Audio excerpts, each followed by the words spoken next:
Assalamualaikum warahmatullahi wabarakatuh.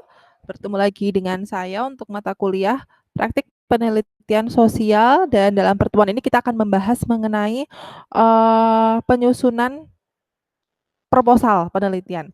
Dan mohon maaf, jadi tadi pagi saya sudah recording dari jam 7, ternyata nggak dicolokin sound-nya, jadi ya saya cuma kayak ngomong, nggak ada suaranya juga. Sungguh. Akhirnya saya recording ulang. Mohon maaf ya atas keterlambatannya. Oke, untuk masalah mengenai teknik proposal penelitian nih ya. Kemarin kan dari UTS teman-teman saya lihat, memang saya masih pengen melihat bagaimana sih pemahaman kalian serta, bagaimana sih pemahaman kalian untuk menyusun yang baik, mengatur kata-kata yang baik, mensitasi yang baik gitu. Ternyata yang jadi masalah adalah kalian masih bingung untuk mengerucutkan sebuah ide atau suatu, rumusan permasalahan seperti itu. Maka dari itu kita akan membahas sedikit mengenai teknik penyusunan proposal pada pertemuan kali ini. Saya akan share screen sekedar informasi aja ini saya record menggunakan Google Meet. Nah, biasanya kualitasnya akan turun gitu, tapi saya harap tidak ya, walaupun turun, ya yang penting kebaca dan terlihat. Oke, saya akan present. Oke. Oke, sebentar ya. Oke, udah ya, semoga sudah muncul.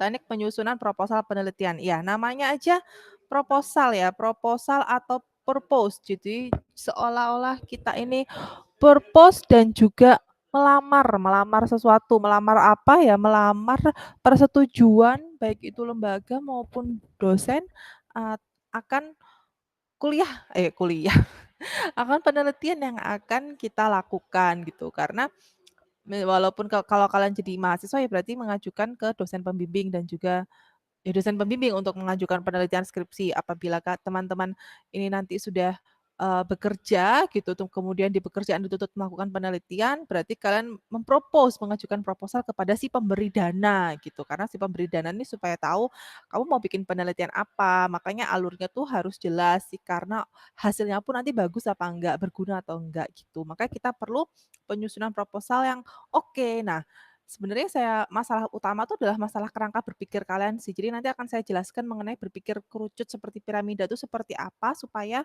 latar belakang penelitian kita tuh sistematis dan juga rapi ya. Nah, ini intermezzo dulu ya. Jadi syarat penelitian itu kan ada 4 hal ya. Yang pertama tentu dia harus layak diteliti. Kalau nggak layak diteliti tuh ya berarti ecek-ecek buat apa, nggak ada gunanya juga, karena syarat penelitian juga harus ada kegunaannya. Lalu variabel penelitiannya ini juga harus jelas apa yang mau diteliti. Lalu datanya dapat dikumpulkan dan dianalisis. Apabila satu syarat ini tidak ada, maka dia akan pincang, penelitiannya akan menjadi aneh dan tidak dapat diteliti. Kadang teman-teman suka mencari masalah dalam skripsi. Saya ingin meneliti tentang ini, Bu, tapi skopnya cuma RT. Lah ngapain? Apa kegunaannya gitu loh kalau skopnya cuman RT itu kan. Terus, kecuali komparasi antara beberapa RT di suatu kecamatan. Kalau cuman RT ngapain gitu kan. Kemudian datanya bisa dikumpulin apa tidak. Kalau datanya nggak bisa dikumpulin, nggak bisa dianalisis, ya terus ngapain? Berarti dia tidak bisa menjadi sebuah penelitian yang baik.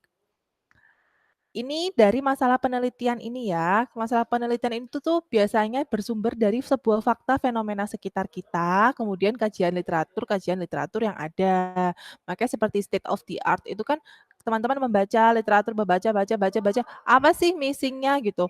Kok penelitian ini kadang hanya fokus di Malang ya, aku mau fokus di Jakarta atau aku mau fokus di Kabupaten Malangnya atau di pedesaannya. Nah, itu bisa menjadi sebuah masalah penelitian. Dari masalah kita akan menurunkan hipotesisnya seperti apa, kemudian kita laksanakan penelitiannya, kita analisis datanya dan kita uji hipotesisnya, lalu ada hasil penelitiannya. Hasil penelitian ini nanti hipotesis teruji atau tidak.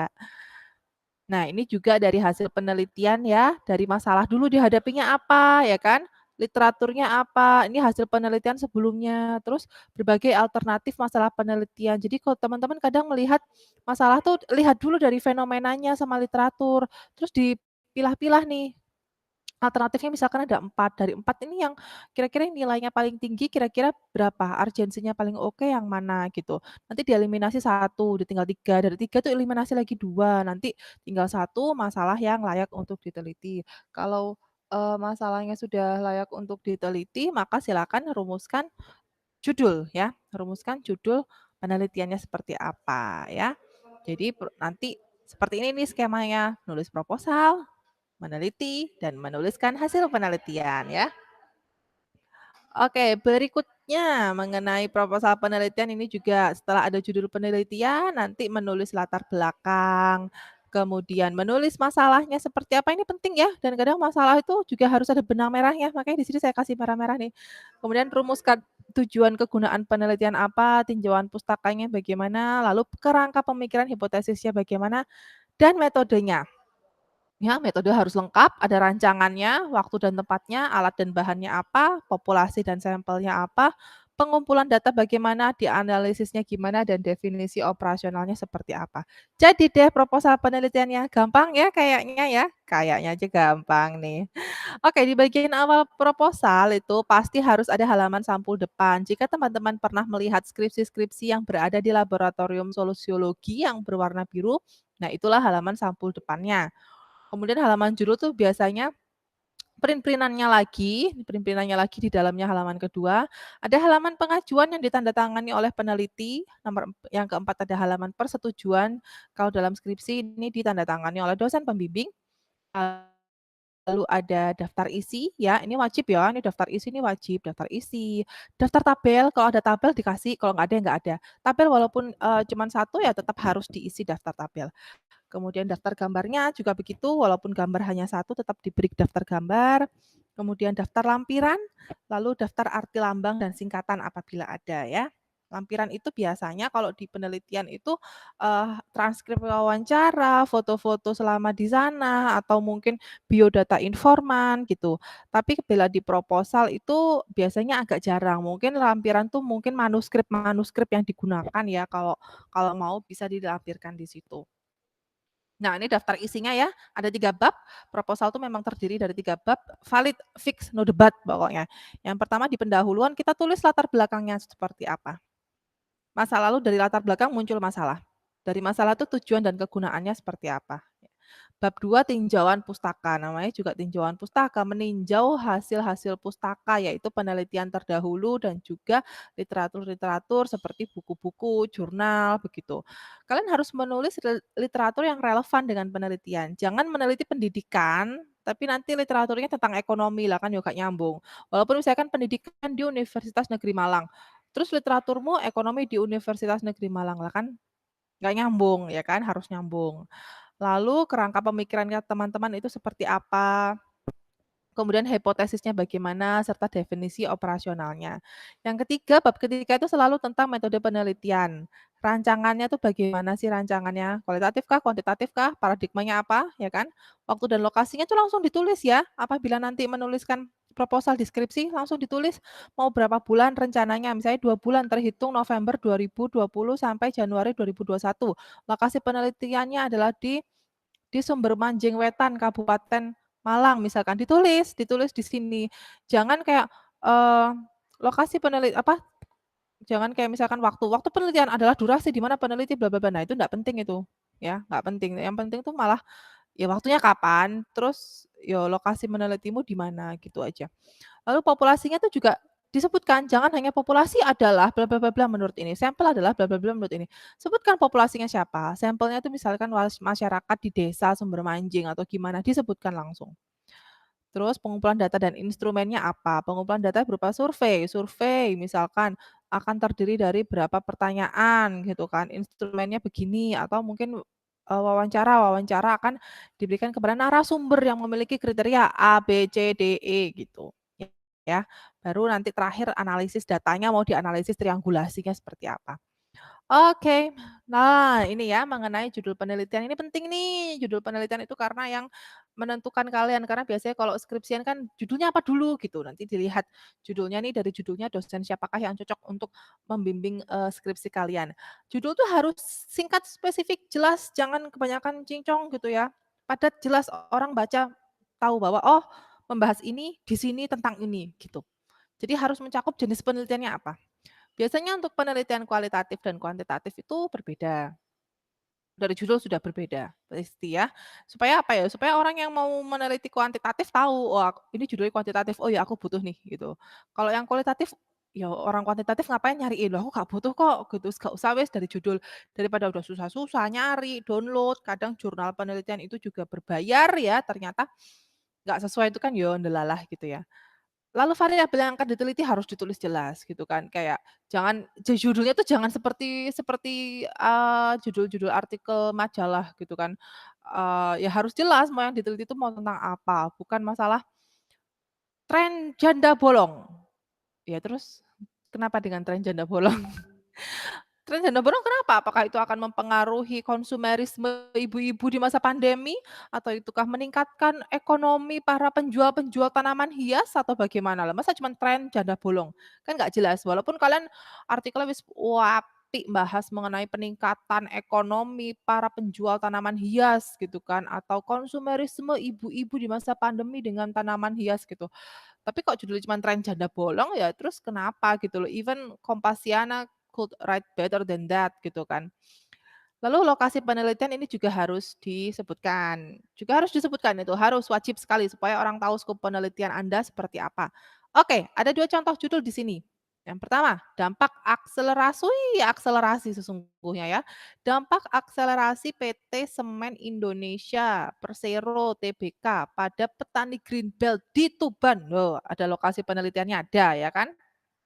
Kemudian jenis penelitiannya juga ada jelas kualitatif biasanya kalau dampak gitu kan, bukan pengaruh tapi dampak, karena dampak tuh ya ndak uncountable gitu.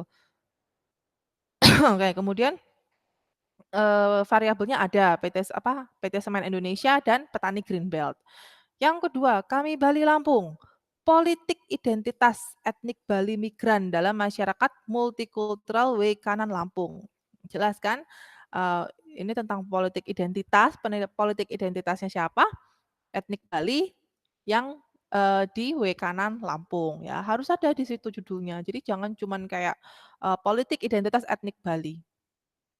Oke, terus kenapa? Itu kan nggak jelas, terus kenapa politik identitas etnik Bali di mana? Oh, di Lampung gitu kan. Itulah maka judul tuh sangat penting karena itu merupakan wajah utama dari teman-teman gitu. Dari penelitian teman-teman maksudnya. Nah, ini juga tidak kalah penting, menulis latar belakang ya. Dalam latar belakang itu teman-teman harus bisa menjelaskan kenapa sih ini tuh penting, kenapa penelitian ini harus dilaksanakan.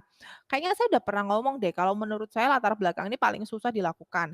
Karena kalau tinjauan pustaka kan ya sudah ya, kita tinggal membuat kerangka konsep, membaca literatur-literatur saja. Kalau latar belakang nih karena memang pola berpikirnya tuh harus gimana ya, ini kan kayak fondasinya, jadi harus kuat gitu kan. Konsep juga harus ada di sana, permasalahan harus ada di sana, penelitian terdahulu juga harus kita singgung di sana. Jadi, range-nya tuh memang sangat luas gitu. Akan lebih baik apabila ada data yang relevan ya, apabila ada data yang relevan untuk penelitian dimasukkan ke latar belakang. Lalu biasanya diuraikan dengan adanya perbedaan antara harapan dan kenyataan. Jadi misalkan harapannya para guru dengan adanya, pendidikan dan pelatihan itu akan meningkatkan profesionalitas guru misalkan. Tapi kenyataannya kok guru profesionalitasnya rendah ya, apakah karena kurang pelatihan nih? Apakah pelatihannya kurang efektif? Apa gimana nih? Gitu. Nah ini penting yang poin terakhir, ditulis dengan pola piramida terbalik atau kerucut terbalik seperti apa? Tada! Seperti ini ya. Jadi kita tuh berpikirnya luas dulu mengenai pernyataan umum sama lokasi data dan ingat ini pernyataan umum dan lokasi data kita dapatkan dari fenomena dan juga tinjauan kajian literatur dan juga penelitian terdahulu, banyak pokoknya. Dari pernyataan umum, lokasi data, terus kalian kerucutkan lagi, pernyataan khususnya seperti apa. Diturunin lagi, masalah yang harus diselesaikan apa.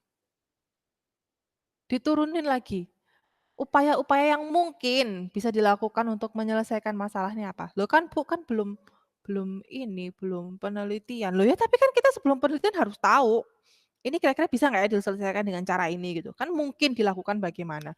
Masalah berhasil nggak berhasil ya nanti toh di hasil. ya kan? Seandainya kan nggak berhasil kan berarti bisa jadi acuan bagi peneliti lain, "Oh, ini anak dari UM kemarin nulis nggak berhasil, ya wis aku tak nulis dengan teknik yang lain mungkin yang bisa berhasil," kan begitu. Lalu berakhir dengan pernyataan yang perlu diteliti itu apa, ya. Jadi jangan langsung mikir pernyataan yang perlu diteliti, tapi kalau kalian langsung dikerucut di paling bawah pernyataan perlu diteliti tanpa melewati step-step ini, biasanya ini ya tidak berkerucut, pernyataan yang perlu diteliti masih ambiar gitu loh, ingin melihat, apa namanya, perilaku. Perilaku seperti apa? Ingin melihat perilaku mahasiswa UM, perilaku kayak gimana yang mau dilihat? Perilaku orientasi seksualnya mungkin, perilaku konsumennya, atau perilaku belajarnya. Ya kan banyak toh perilaku tuh ya. Makanya itu kita harus berpikirnya itu dari yang grande dulu, bukan Ariana Grande ya. Berpikir yang grande, yang gede dulu, kita turunkan level ke bawah, turun-turun lagi sampai dapat intinya mengenai pernyataan yang perlu diteliti. Bagaimana menentukan masalah penelitian? Saya ini agak susah ngomong sariawan. Oke, menentukan masalah penelitian itu kita uraikan dulu ya, jangan ujuk-ujuk gimana. Dan ini ya harus ada benang merah. Contoh contoh masalahnya. Masalah penelitian ini adalah apakah pendidikan dan pelatihan mempengaruhi kinerja guru SMA di Makassar? Nah, ini masalahnya. Jadi masalah kan, rumusan masalah namanya juga rumusan masalah, masalah harus dipertanyakan gitu. Dari latar belakangnya kayak gimana, baru kalian mendapatkan masalahnya apakah pendidikan dan pelatihan mempengaruhi kinerja guru SMA di Makassar? Jawabannya kan cuman ya tidak kok. Lalu tujuan penelitian, di bab satu kan ada tujuan penelitian, ini juga harus ada benang merahnya. Kalau tadi rumusan masalahnya udah apakah, maka tujuannya harus untuk mengetahui apakah pendidikan dan pelatihan dasar mempengaruhi kinerja guru SMA di Makassar, begitu. Karena tujuan itu sesuatu yang ingin dicapai untuk peneliti. Lah kamu kan bikin penelitian ini ngapain? Untuk mengetahui, ya kan, ada nggak sih, pengaruh kinerja guru sama pendidikan dan pelatihan gitu. Ya wes, berarti tujuannya untuk mengetahui. Itu aja. Untuk mengetahui, untuk menjelaskan gitu kan, untuk apalagi ya gimanalah nanti merangkai kata-katanya itu tujuan begitu. Kegunaan, nah tadi bedanya sama tujuan sama kegunaan beda ya. Tujuan itu kan untuk peneliti. Kalau kegunaan ini manfaat dan pentingnya penelitian bagi tempat yang kamu teliti, bagi peneliti selanjutnya, bagi masyarakat. Ya, contoh sebagai bahan acuan untuk memperbaiki sistem pendidikan dan pelatihan guru SMA di Makassar, ya kan. Sebagai bahan acuan berarti bisa dipakai dinas pendidikan maybe, bisa dipakai kepala sekolahnya, dipakai sama lembaga yang mau melatih guru gitu. Sebagai bahan acuan untuk memperbaiki profesionalitas guru SMA di Makassar. Jadi ini lebih kegunaan tuh untuk manfaatnya untuk halayak ya. Kalau tujuan itu yang ingin peneliti ketahui, itu ya. Kadang suka kebolak-balik kegunaan penelitian nanti ditulisnya untuk mengetahui apakah pendidikan, loh ya bukan, ini untuk lah lapo tak tuding-tuding layare kalian yo gak paham. Yang ini untuk peneliti, yang ini untuk masyarakat dan halayak. Nah, masuk bab 2 tinjauan pustaka ya, kita harus dalam tinjauan pustaka ada 3 hal, TTH, teori, temuan, hasil penelitian. Ini landasan dalam melaksanakan penelitian ya. Jadi ada teorinya apa, temuannya bagaimana, dan hasil penelitiannya seperti apa. Dan harus relevan, pustakanya yang terbaru, 10 tahun terakhir oke lah, tapi kalau bisa ya 5 tahun terakhir. 10 tahun terakhir kalau emang tuh penelitiannya jarang, ya saya cuman nemu 2010, 2013, dan 2018. Ya oke lah kalau emang itu jarang diteliti, berarti kan, teman-teman bisa lebih kaya lagi menemukan celahnya ya. Dan jangan lupa nama pengarang yang dikutip pernyataannya harus tertulis di daftar pustaka. Membuat kerangka berpikir. Kalian harus merumuskan berdasarkan tinjauan pustaka. Tinjauan pustakanya digarap dulu makanya. Lalu kalian menggambarkan hubungan beberapa konsep yang akan diteliti dan dituliskan dalam bentuk diagram. Biasanya beberapa dosen tidak meminta ada kerangka berpikir. Kalau saya sih saya minta ada kerangka berpikir. Kalau bisa ada ya ada. Oke, judul sudah tadi, sorry. Ini ya, kerangka berpikir tuh kayak gini loh. Mulainya dari batik, ada fenomena batik nih. Di mana nih? Di Kampung Lawean. Oke, terus apa yang terjadi? Berdasarkan kan kalian ini kan harus ada mini observasi toh dalam membuat proposal. Nggak mungkin gerada geruduk dulu. Pasti kalian harus sedikit tahu kondisi daerah di situ gimana walaupun belum pernah turun. Aduh maaf ya, sakit ya mulutku sariawan. Oke, dari batik di Kampung Lawean ini ada menghasilkan pemasukan keuangan warga dan juga pelestarian budaya. Jadinya mau dibuatlah kampung wisata. Jadinya memiliki pengaruh ke masyarakat. Pengaruhnya seperti apa? Di kehidupan sosial dan di kehidupan ekonomi. Oke, ini salah satu contoh kerangka berpikir. Ini juga kalian ingin mengetahui prestasi belajar. Prestasi belajar, nah nanti dipengaruhi di bidang ekonomi, nanti dipengaruhi oleh pendidikan orang tua. Misalkan pendidikan orang tuanya mungkin S2, berarti orang tua tuh mendukung anaknya untuk kalau bisa S3 di atas orang tuanya gitu kan. Kemudian pekerjaan orang tua nih, pekerjaan orang tuanya apa? Apakah guru? Kalau guru berarti mungkin lebih rajin untuk menyuruh anaknya untuk les, les di sini, les di sana gitu kan. Kemudian pendapatan orang tua, kalau pendapatannya besar, lesnya lebih mahal, kayak bisa ke Kumon, bisa manggil guru private dan sebagainya. Maka kalian berharap ini berhubungan dengan prestasi belajarnya. Inilah kerangka berpikir seperti ini.